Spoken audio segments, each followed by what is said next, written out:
Mesdames et messieurs, bienvenue et merci de regarder RTI 1. Voici les titres de cette édition. Le calme est revenu dans la ville de Diglo ce samedi matin après les incidents de la veille qui ont fait plusieurs blessés dont 2 graves. Les populations vaquent à leurs occupations. Le gouvernement a dépêché une délégation sur place conduite par la ministre Anna Désiré Ouloto pour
Mesdames et messieurs, bienvenue et merci de regarder RTI 1. Voici les titres de cette édition.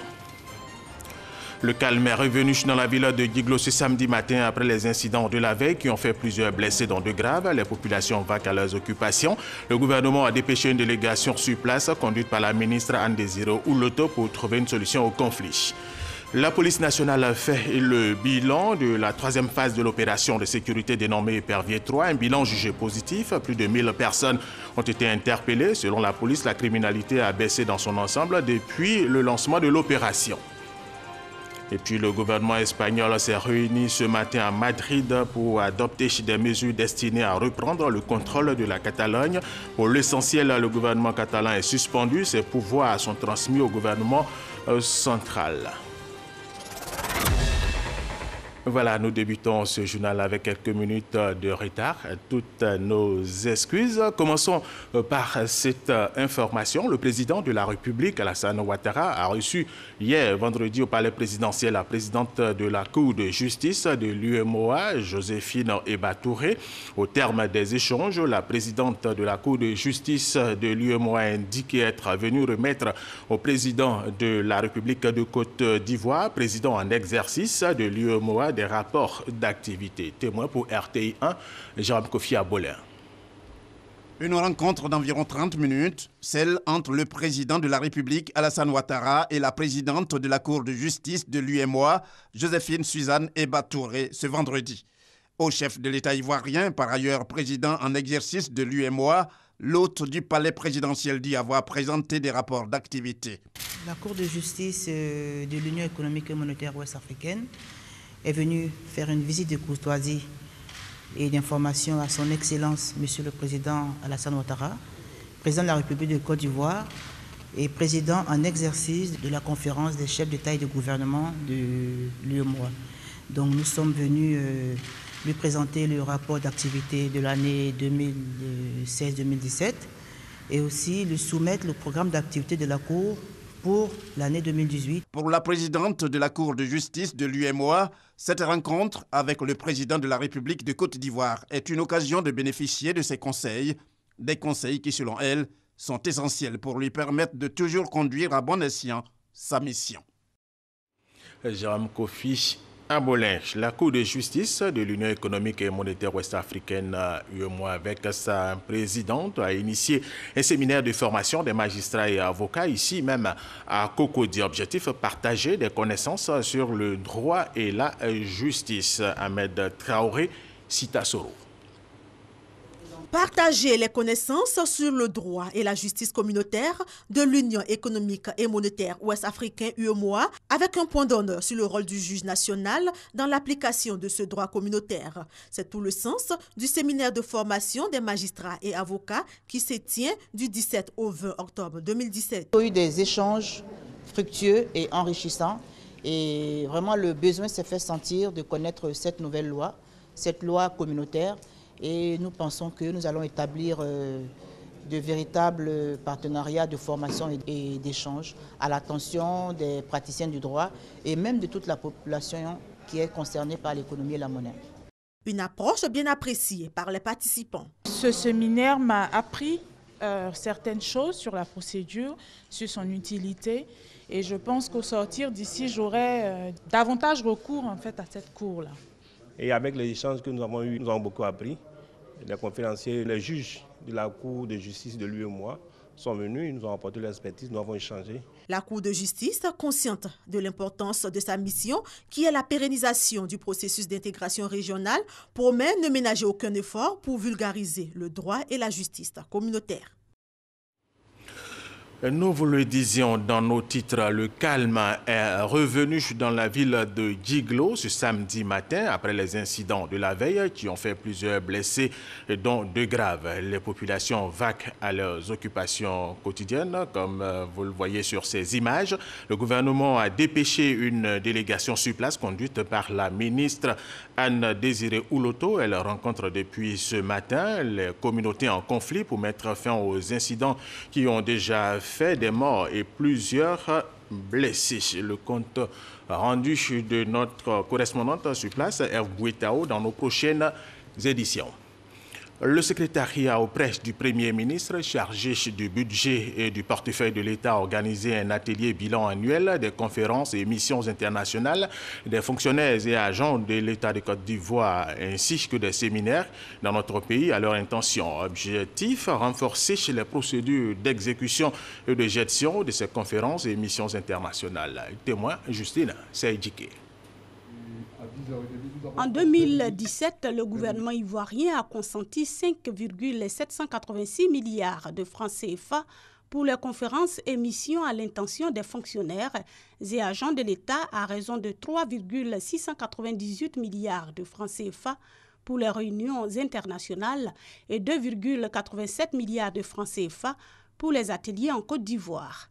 Ce séminaire, qui réunit 150 acteurs impliqués dans l'organisation et la gestion du calendrier de ces missions et séminaires, est l'occasion de faire, entre autres, le bilan à mi-parcours de l'exécution des missions et ateliers en 2017 et de préparer l'élaboration du calendrier de 2018.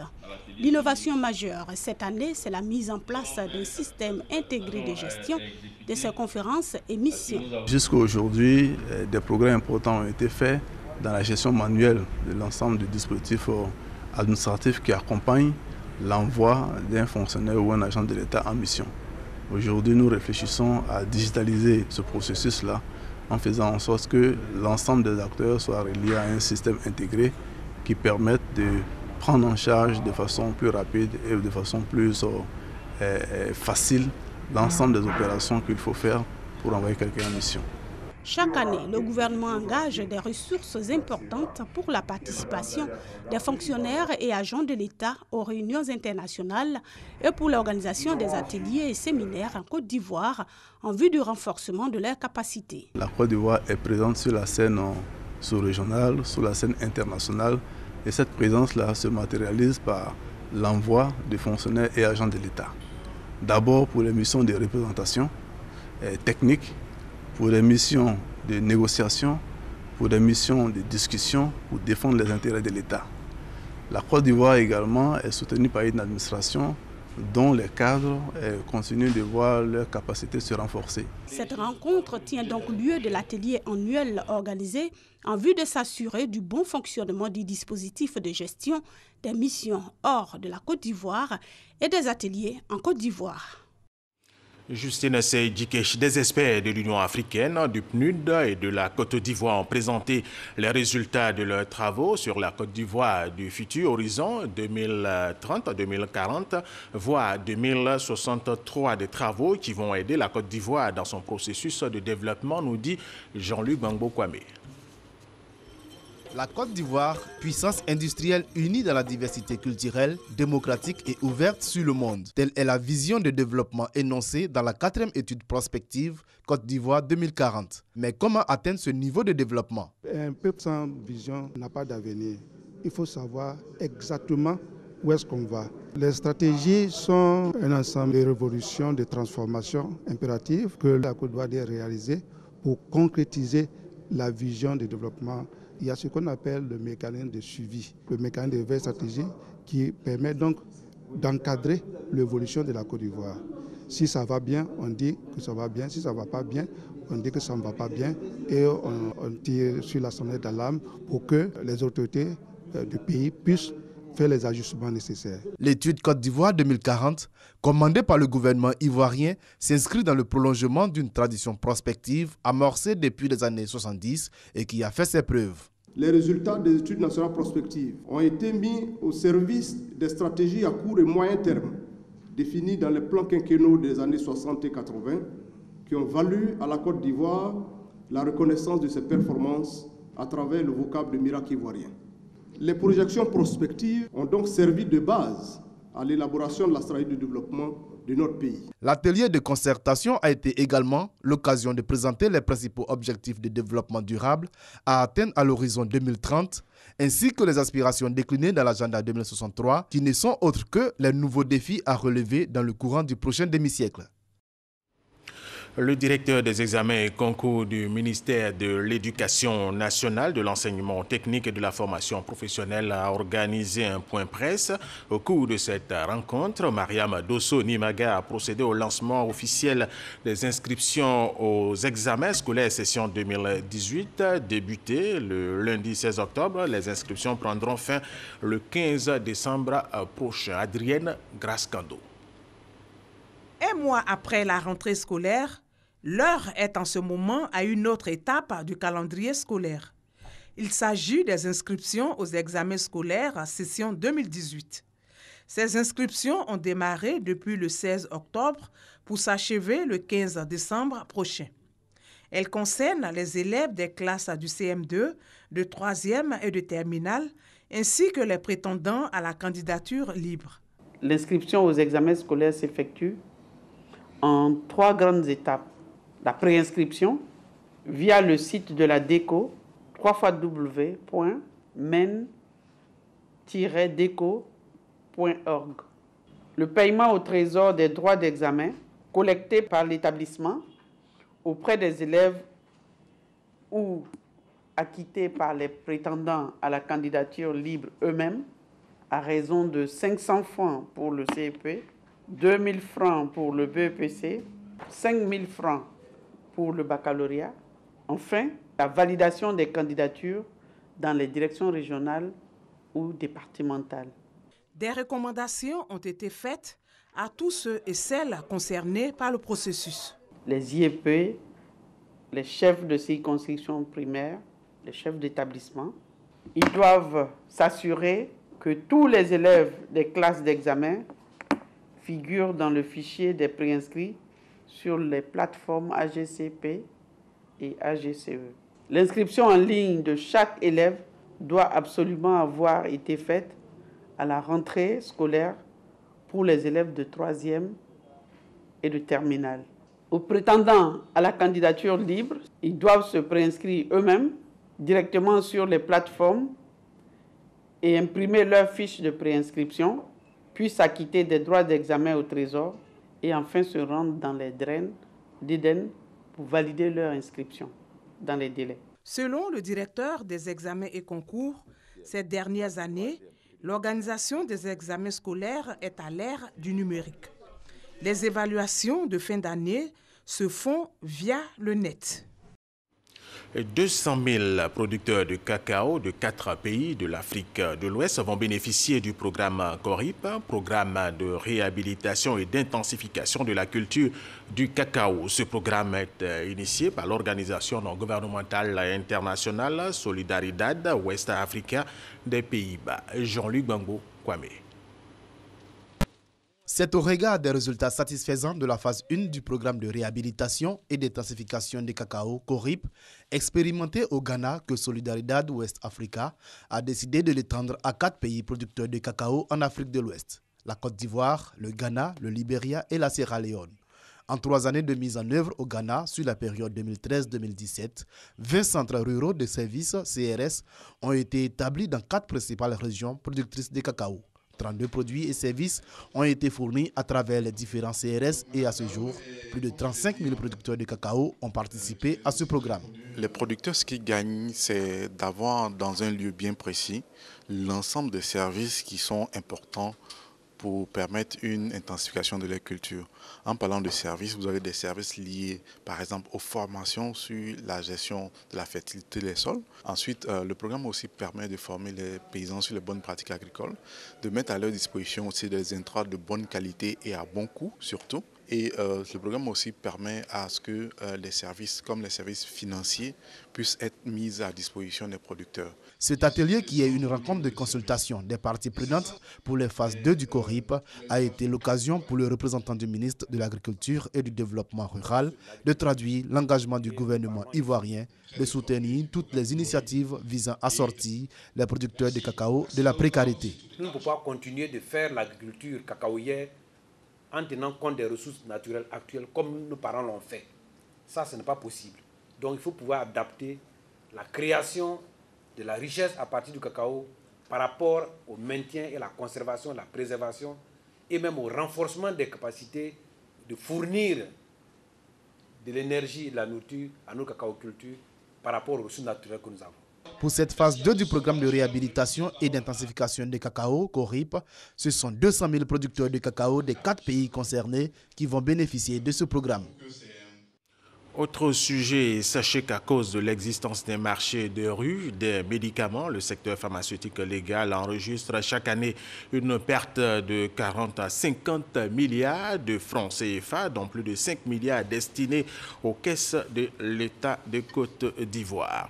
Le ministre de l'Industrie et des Mines, Jean-Claude Brou, a justement visité chez la CIFARM, une usine de fabrication de médicaments en pleine croissance, basée ici même à Cocody. Cette usine revient d'augmenter ses capacités de production avec la construction de nouvelles unités spécialisées, notamment dans les injectables. Lanciné Bakayoko, reportage. Des comprimés, des sirops, des suppositoires, des pommades et des poudres. Ce sont là quelques produits pharmaceutiques habituels que cette unité de fabrication de médicaments installée à la Riviera met à la disposition des usagers.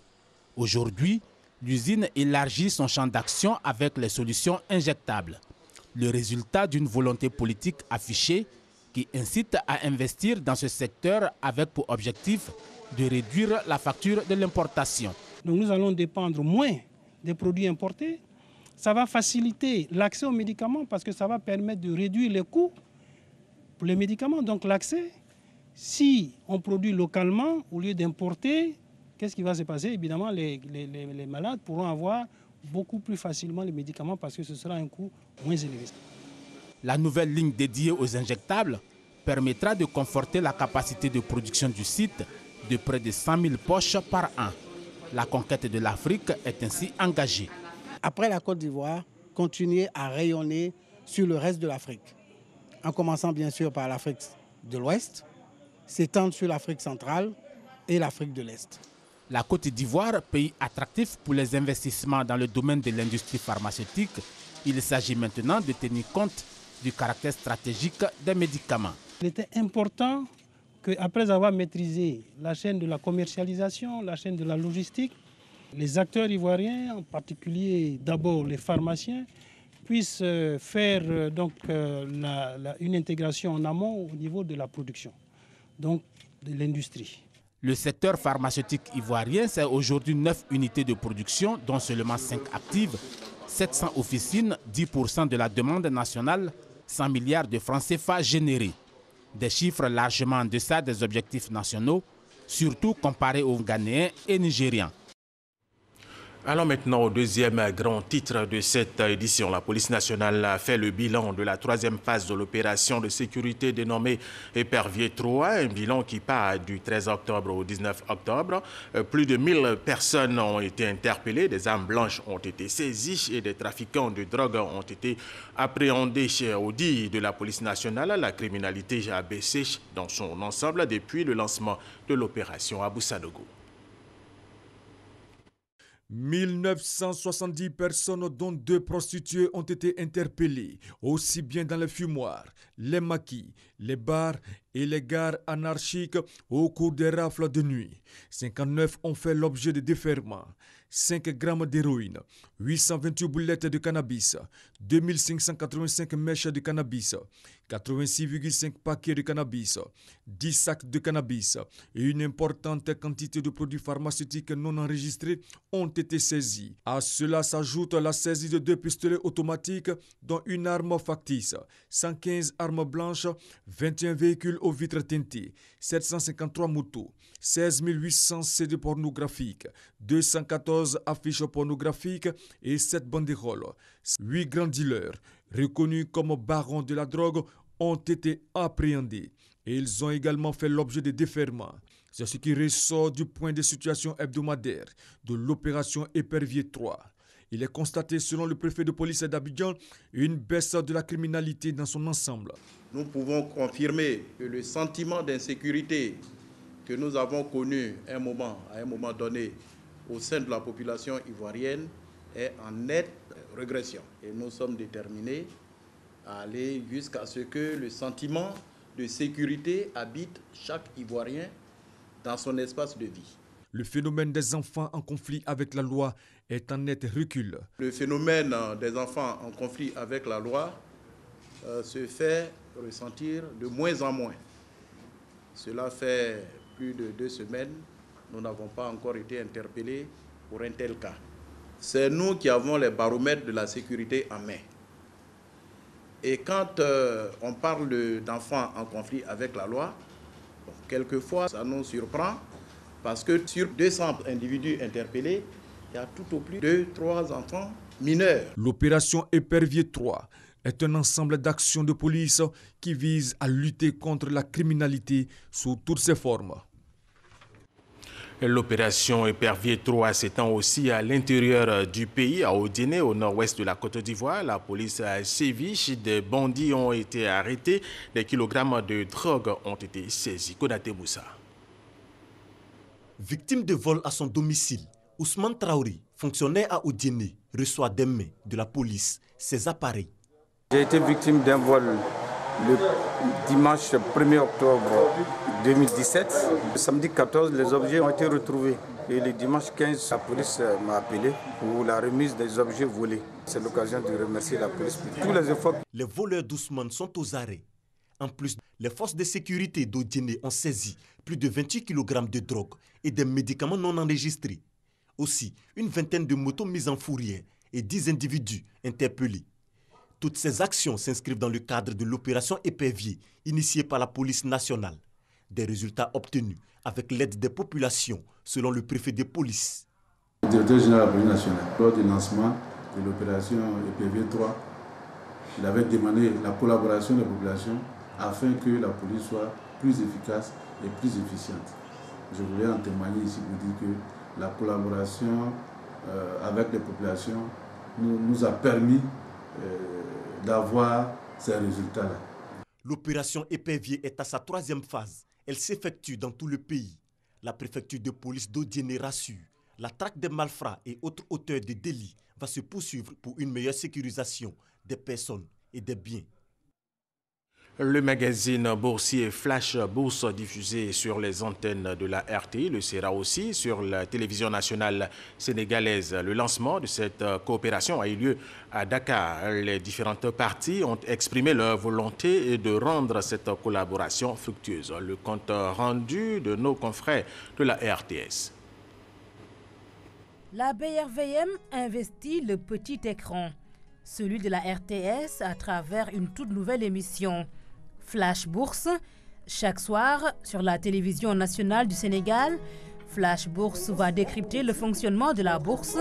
L'expérience pilotée par Piment Bleu a démarré en Côte d'Ivoire. Flash Bourse est diffusée sous forme de capsules d'1 minute 30 de manière quotidienne et de 8 minutes de manière hebdomadaire les week-ends sur la RTI et elle connaît un vrai succès. Elle a contribué par son format à informer aussi bien les experts de la finance que les amateurs et les novices. C'est une réelle fierté aussi, car c'est une émission qui est vraiment précurseur en la matière, en décryptant de manière simple le fonctionnement de la bourse et des variations de marché. Ces capsules font partie du quotidien des téléspectateurs ivoiriens.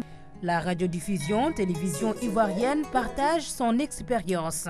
Flash Bourse est une offre inédite, disons-le, pertinente et porteuse de plus-value.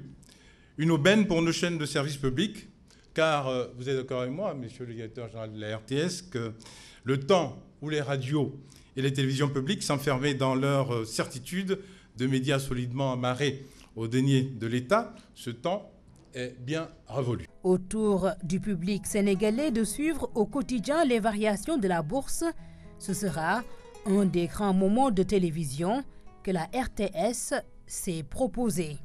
Bienvenue à la RTS. On est vraiment preneur parce que déjà on est sur des chantiers de coproduction.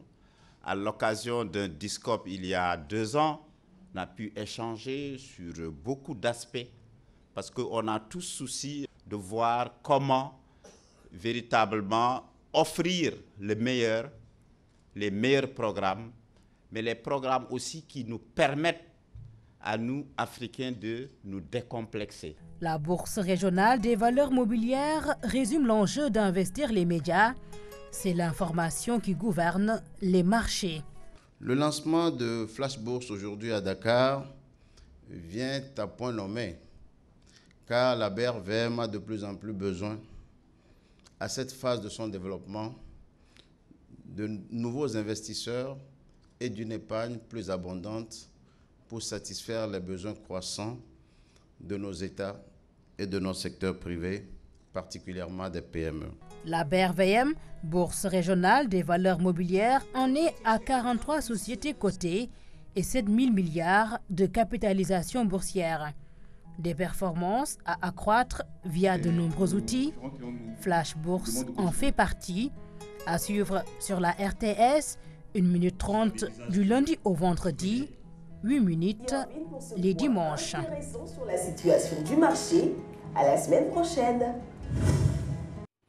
Et revenons dans ces studios. Après 4 jours de graves violences entre manifestants et les forces de l'ordre, la vie a repris dans Lomé, tandis que la situation reste extrêmement tendue plus au nord du Togo, précisément à Sokodé, ville fantôme selon des habitants. Lomé a même fait sa toilette en nettoyant hier vendredi les barricades dressées ces 3 derniers jours par des groupes de jeunes. Et nous allons terminer avec cette information. Le gouvernement espagnol s'est réuni ce matin à Madrid pour adopter des mesures destinées à reprendre le contrôle de la Catalogne. Ce conseil des ministres extraordinaire a commencé à 8h GMT. Le premier ministre espagnol Mariano Rajoy a dévoilé les mesures qui seront soumises à l'approbation du Sénat. Pour l'essentiel, le gouvernement catalan est suspendu. Ses pouvoirs sont transmis au gouvernement central. Les pro-indépendantistes ne veulent pas reculer. Ils se réunissent cet après-midi. Voilà, Sylvie Touré était à la tâche pour la supervision. Fin de cette édition. Merci de l'avoir suivi et restez avec nous sur RTI 1.